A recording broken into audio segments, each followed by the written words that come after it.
In 1989, Benny Hill filmed a scene that would destroy everything. For 34 years, his show made millions laugh. But this one sketch changed it all. Within 48 hours, 2,247 complaints flooded in. Sponsors pulled out overnight. Feminists launched protests. Even his biggest fans turned away. The BBC called it the moment comedy died. What made this scene different from thousands before it? Why did executives panic and order every copy destroyed? The truth is more disturbing than anyone imagined. Benny Hill's sense of humor didn't come out of nowhere. It was in his blood. His grandfather, Henry Hill, worked as a circus clown in Southampton between 1890 and 1910. Henry wasn't just any clown. He was known for pratfalls, those funny, exaggerated falls, and silent mime acts that could make a crowd burst out laughing. But what really made him special was how he pulled the audience into the act. He would make eye contact, improvise on the spot, and turn strangers into part of the show. This wasn't just talent. It became a family tradition.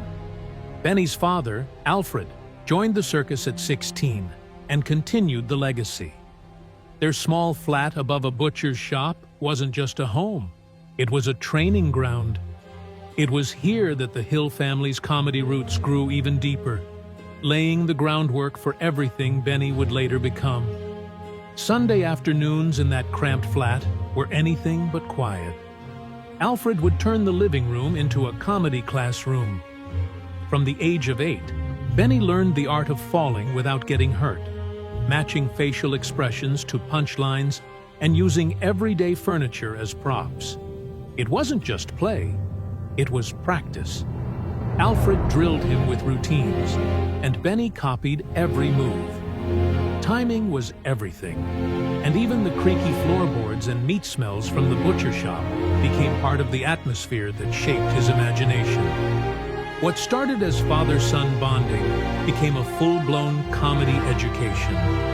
Years later, when Benny changed characters in seconds or nailed a slapstick scene on TV, it all traced back to those Sundays filled with laughter, discipline, and trial and error comedy. But comedy wasn't the only thing that shaped him. As a teen, Benny worked with Hans Dairy in Eastleigh, helping deliver milk in the cold, dark mornings. He guided a horse-drawn cart through empty streets, meeting quirky people and watching odd little moments unfold. Years later, he turned those memories into a song, Ernie, the fastest milkman in the West. It sold over 400,000 copies and stayed at #1 on the UK charts for 4 weeks in 1971. The character of Ernie was based on real life, including a bread delivery driver named Ted, who Benny once competed with. But then, in 1942, everything changed. Benny was drafted into the British Army. He started as a mechanic, then moved to the Royal Engineers as a searchlight operator. Even in uniform, he couldn't stop performing. He entertained soldiers with songs, skits, and impressions. Those troop shows became his first real stage. They taught him how to read a crowd, how to adapt, and how to make laughter out of anything, no matter how tough life got. Then came the moment that changed his life, and British comedy forever. On March 23, 1949, Benny appeared on a BBC variety show called Music Hall. It was one of his first times on television, a brand new medium back then. Most comedians didn't know how to use TV to their advantage, but Benny saw what it could be. He understood that TV needed speed, costumes, camera tricks, and big facial expressions. Over the next few years, he showed up on programs like Mud in Your Eye and Hi There, creating a style that was fast, silly, and sharp. He'd change characters in seconds and break the fourth wall to talk straight to viewers at home. By the early 1950s, he wasn't just some new comic. He was someone rewriting the rules of comedy for the TV age. By 1954, just 5 years after that first TV appearance, Benny was voted Television Personality of the Year. That wasn't just a nice trophy. It meant he'd officially arrived. British audiences loved him. His comedy wasn't stuck in the past. It was fresh, visual, and playful. He'd write his own material, constantly try new characters, and parody whatever was trending at the time. Winning that award also paved the way for something even bigger, the launch of The Benny Hill Show in 1955. What started as one man's experiment became one of the most iconic and influential comedy shows in British history. But Benny didn't carry the show alone. One of the most important pieces of the puzzle was Henry McGee. Born in 1928, McGee originally wanted to be a doctor. But when his father died, he turned to acting instead. He trained at the Italia Conti Stage Academy and worked in theater before joining The Benny Hill Show in 1969. For more than 2 decades, he played the calm, well-spoken man surrounded by madness. McGee was the perfect straight face in the middle of chaos, never cracking even when things got wild. And then there was Jackie Wright, the tiny, bald man with the most slapped head in Britain. Born in Belfast in 1904, Jackie was just 4 feet 11 inches tall. He started out as a car body assembler for Cadillac in the US, but returned to the UK during the Great Depression and ended up in music hall. Benny spotted him in the 1960s, and he quickly became a fan favorite. Bob Todd brought a different energy to the team. Born in 1922 in Kent, he started out studying dentistry, joined the RAF during the war, and even tried farming. His big break came when he met writers Ray Galton and Alan Simpson in a pub. Bob had a droopy face and a gift for looking confused, which made him perfect for playing policemen, generals, or judges who'd fall flat on their faces. He joined the show in 1968 and stayed until the end. As the show evolved, Benny added something new: Hill's Angels. These were the dancing women who started appearing in the 1980s. Their presence made the show flashier, sexier, and also more controversial. Dancers like Sue Bond and Anna Dawson became stars in their own right. Their routines were choreographed to perfection and mixed comedy with bold costumes. Some people accused the show of objectifying women, but many of the dancers later said they had full control over what they wore and how they performed.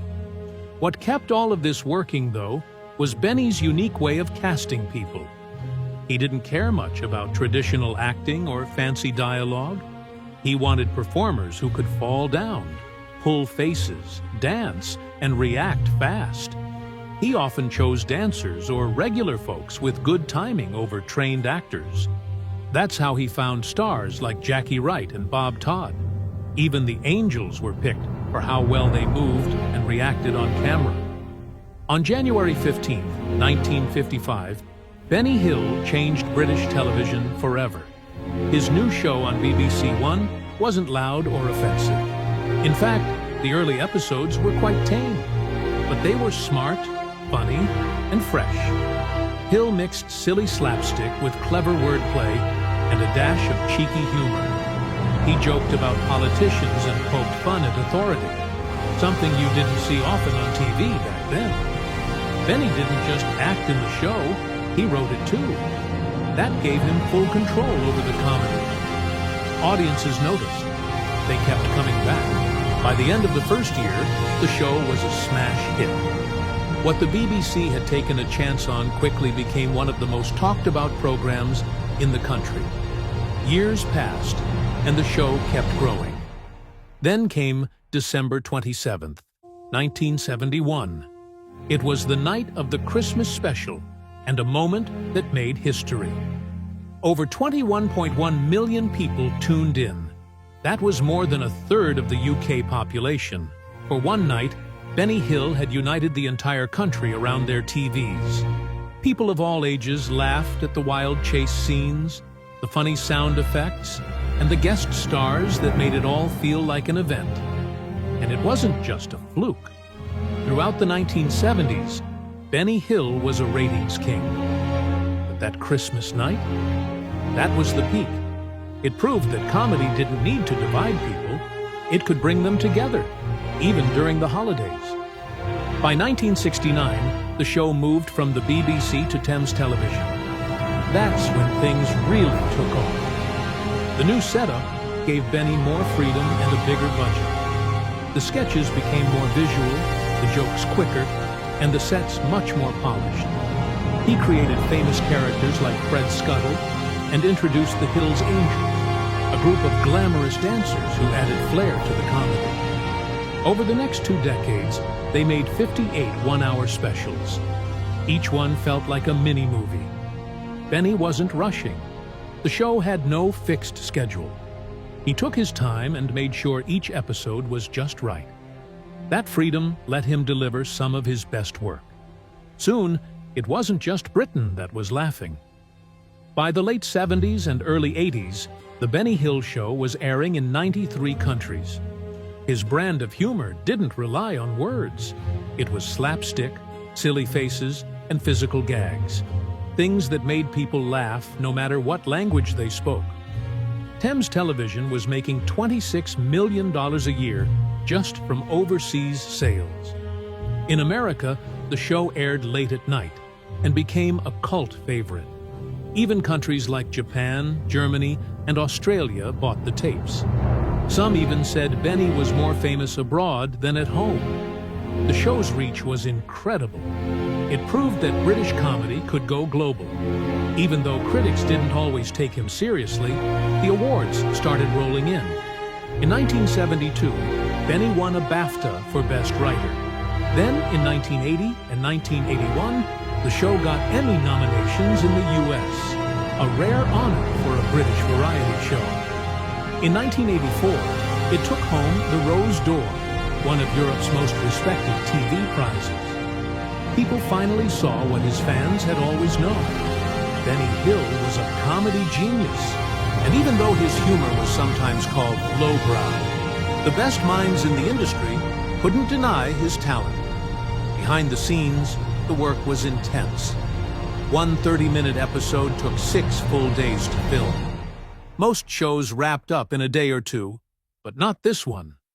Benny demanded perfection. If a joke didn't land, they did it again. If a prop wasn't right, it was remade. He pushed the crew hard, but the results spoke for themselves. Every gag, every pratfall, every silly face was planned down to the second. They couldn't run even 1 minute past 5:30 p.m. without triggering overtime. So the team worked like clockwork to get it done right and on time. What made it all possible was Benny's complete creative control. He wrote 95% of the sketches himself. He didn't just act. He directed, edited, and sometimes even picked the music. He traveled with a notepad, writing jokes wherever he went. He didn't like outside input either. If someone suggested a change, he'd politely refuse. He had a vision, and he stuck to it. That level of control was rare in British TV, but it gave the show a voice no one could copy. The Benny Hill Show wasn't just a production. It was a reflection of one man's mind. Of course, all that effort came at a price. By 1989, each episode cost around $450,000 to make. That's over $1.4 million today. The money went into massive sets, costumes, location shoots, and those wild chase scenes packed with extras. Thames Television didn't mind at first. The show had already made them $100 million over the years. But as ratings started to dip and costs kept climbing, they pulled the plug. The final episode still drew 9.58 million viewers, a big number, but far from the 21 million they once had. And then there was the music. Yakety Sax was the fast, goofy tune that played during the chase scenes. It was written back in 1963 by Boots Randolph and James Q. Spider Rich. Benny adopted it in 1969, and it became the sound of the show. The sped-up footage, the silly costumes, the running in circles, it all hit harder with that catchy tune in the background. It was so popular that in 2015, ITV viewers voted it the UK's favorite theme song. Today, if you hear that music, you can't help but picture people running in chaos. It's been parodied in films, politics, and late-night comedy. Benny may be gone, but that tune, and the laughter it brought, still echoes. However, the show wasn't without backlash. It started with a bold statement in 1987. Rising comedian Ben Elton didn't just criticize the Benny Hill Show, he torched it. On stage and in print, he accused Hill of promoting violence against women through his comedy. "We know in Britain, women can't even walk safe in a park anymore," he said, blaming the show's sexist tone. That hit like a bomb. Hill still pulled in over 21 million viewers in the 1970s, and many still loved his slapstick routines. But Elton wasn't backing down. He even mocked himself later on, appearing as Benny Elton on Harry Enfield and Chums, chased by women to the tune of yakety sax. His point was clear. Comedy wasn't just about laughs, it shaped the culture, and the culture was changing fast. 2 years later, the show crossed a line it couldn't walk back. In 1989, Hill aired a beauty pageant sketch. At first glance, it looked like his usual formula, cheeky humor and pretty girls. But this time, the jokes leaned darker. The women's so-called talents involved clumsy stripteases and accidental nudity. The camera lingered far too long, capturing every exposed moment. What used to be playful now felt pervy. The humor wasn't clever, it was creepy. Critics and viewers didn't laugh, they winced. It looked more like softcore voyeurism than comedy. The feminist movement had gained serious traction by then, and Hill's content looked like it had stepped out of the 1950s. Thousands complained. The network panicked, but that was only the start. In the same year, another sketch caused even more outrage. Hill, playing a doctor, examined bikini-clad women in a clinic. The punchline? There wasn't one. Just long, uncomfortable shots of the women's bodies while Hill leered. No dialogue, no wit. Just a lecherous character and women reduced to props. It wasn't just bad, it was offensive. Viewers flooded Thames Television with letters. The Guardian called the scene embarrassingly out of step. The Independent slammed it as a throwback to a time when women were expected to laugh at their own humiliation. Feminist groups launched protests and wrote scathing op-eds. One writer called it exactly the kind of humor we've been fighting against for 20 years. Then came the moment that shattered everything. A close-up. Just a prolonged, slow-motion shot of a woman adjusting her swimsuit while Hill ogled her. It wasn't a joke, it was exploitation. Within 48 hours, 2,047 people had filed complaints. That was a record. Viewers said it made them embarrassed to watch TV with their families. Even Hill's defenders struggled to explain it away. The sketch wasn't just tone-deaf, it was aggressively out of step with the times. For many, that single shot was the final straw. The press tore it apart. The Times called it exploitative vaudeville. The Guardian echoed the outrage, saying the sketch belonged to an era Britain had left behind. Hill, once a comedy legend, was now being publicly dissected by critics who once praised him. Even veteran reviewers admitted the show had grown stale, out of touch, and, worst of all, irrelevant. The media turned cold, and so did the advertisers. Sponsors like Cadbury and Ford started to pull out. Protests and boycott threats made them nervous. No company wanted to be associated with a brand that mocked women on national television. The damage wasn't just reputational, it was financial. Producing an episode of The Benny Hill Show now cost $450,000, about $1.4 million today. Without advertiser support, that number was unsustainable. The show's death wasn't dramatic, it was business. Behind all of this was a major cultural shift. The 1980s feminist movement wasn't a fringe protest anymore, it was the mainstream. Hill's sketches, especially his Hill's Angels segments, where women were chased around in bikinis, now looked ridiculous. Younger audiences had moved on. Shows like The Young Ones and French and Saunders offered edgier, smarter comedy. The old formula, men chasing women to silly music, felt prehistoric. A 1988 YouGov poll made the problem clear. 68% of British women under 40 said they found Hill's show dated and offensive. Even 44% of men in the same age group agreed. That divide grew wider when compared to older viewers who still remembered Hill with fondness. The numbers proved it. Benny Hill's audience was aging and shrinking. The younger generation didn't just dislike the show, they rejected it. By 1989, even television critics who had defended Hill for years started turning their backs. The Guardian was blunt, out of step with the times. The Independent called the humor humiliating. The show no longer felt like a national treasure. It felt like a relic. And relics, no matter how beloved, eventually get buried. On November 7, 1989, Benny Hill walked into Thames Television's headquarters expecting good news. He had just returned from a successful appearance at the Cannes TV Festival and was ready to pitch ideas for a new season. But the meeting didn't go as he hoped. John Howard Davies, the new head of Light Entertainment, sat across from him and said the words Hill wasn't prepared to hear. The show was canceled. No warning. No soft landing. Just cold reasons. Viewership had dropped from 21 million in the 1970s to under 10 million. Production costs had ballooned to $450,000 per episode, which would be about $1.4 million in today's money.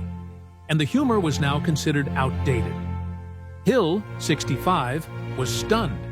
He had already begun writing new sketches. The meeting ended in less than an hour. He walked out without a word to the press. A man who had shaped British comedy for decades had just been erased from his own stage. The cancellation didn't just come with bad news. It came with a golden gag order. Thames offered Hill a severance package worth $1 million. It sounded generous, but it came with conditions. He couldn't speak badly about the network. Not a word. Not about the executives. Not about the decision. Not even in passing. And he couldn't sign with another broadcaster for a while either. It was a soft muzzle disguised as a golden handshake.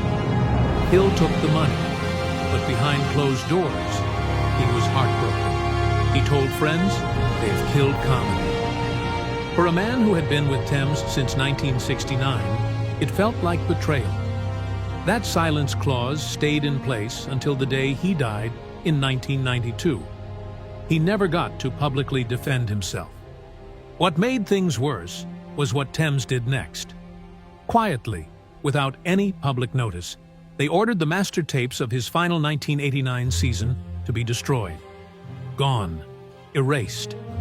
Most networks would store such material, even controversial content. But not this time. Executives wanted to cut all ties. They feared backlash and wanted the whole thing buried. But fans and collectors held onto bootleg copies, and over the years, those rare tapes became even more valuable. The missing episodes turned into a kind of underground legend, feeding the mystery and sadness of Hill's final chapter. Even after the show was canceled in Britain, it kept airing in America. U.S. audiences still loved it. The slapstick, the chase scenes, the cheeky humor, it all still played well. The show ran in syndication across the U.S. until 1991. Hill earned around $250,000 just from those reruns. A TV Guide poll showed that 54% of viewers didn't want the show taken off American airwaves. It was still a cash cow overseas, but that didn't matter to Thames. Back home, the mood had changed. What once was seen as harmless fun was now labeled sexist or outdated. The gap between American and British sensibilities had never been more obvious. But there was something else going on behind the camera. Stories that started to leak out after the show ended. Some female cast members, especially from the group known as Hill's Angels, started speaking up. They said they felt like props, like eye candy used for cheap laughs. Punk singer Hazel O'Connor claimed Hill made inappropriate comments and even tried to kiss her. Others, like actress Jane Leeves, said Hill was respectful and kind. It wasn't a clear picture. Some women defended him fiercely, calling him a father figure. Others said they felt objectified. The stories were mixed, but they fed the growing fire.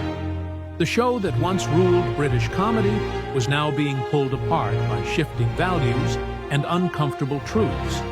And then came the wave that finished the job: alternative comedy. In the 1980s, a new generation of comedians arrived. They mocked the old guard. Shows like The Young Ones and Not the 9 O'Clock News made fun of Benny Hill's routine. They called him outdated. They called his comedy sexist. One of the loudest voices was Ben Elton, who said Hill's work helped normalize the mistreatment of women. He even linked it to the fear women felt walking alone at night. It was a bold accusation. Hill became a target, a symbol of everything the new wave wanted to tear down. His ratings fell, his name became controversial, and the crowd that once cheered him now laughed at him. After the show was canceled, Hill didn't fight back. He disappeared. He moved into a small London flat and barely left it. Friends said he went out only for groceries or the occasional short trip to Europe. He stopped attending industry events, stopped returning calls. Some said he was depressed. Others said he just gave up. He told one friend, "A little pat on the back would have been nice." After more than 20 years with Thames, he got none. Just a quiet exit and silence. But behind that silence, something else was happening. His health was failing. He had heart disease and arthritis. He was in pain, but he kept it hidden. By 1992, he had a heart attack and was told his kidneys were failing too. Doctors advised surgery and dialysis. Hill refused both. He didn't want treatment. He just wanted peace. The arthritis made movement hard, and even his final TV appearances had to be adjusted around his limited mobility. But the public never saw this side. Hill smiled on screen while privately breaking down.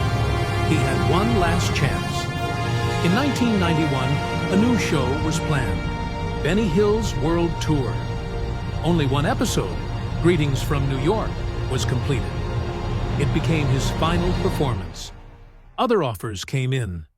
Central Independent Television even sent him a contract in early 1992. But Hill never signed it. He died the day it arrived. He had also refused offers from other networks, including the one that canceled him.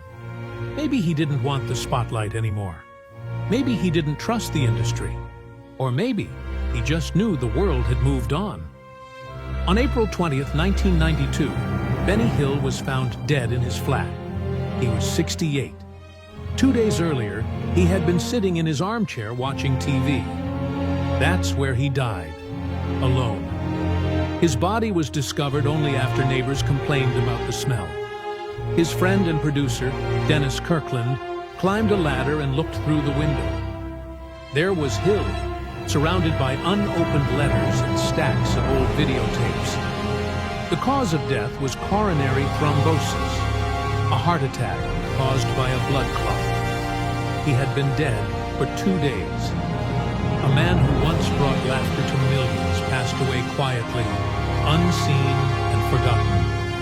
That was the final punchline, one he never intended.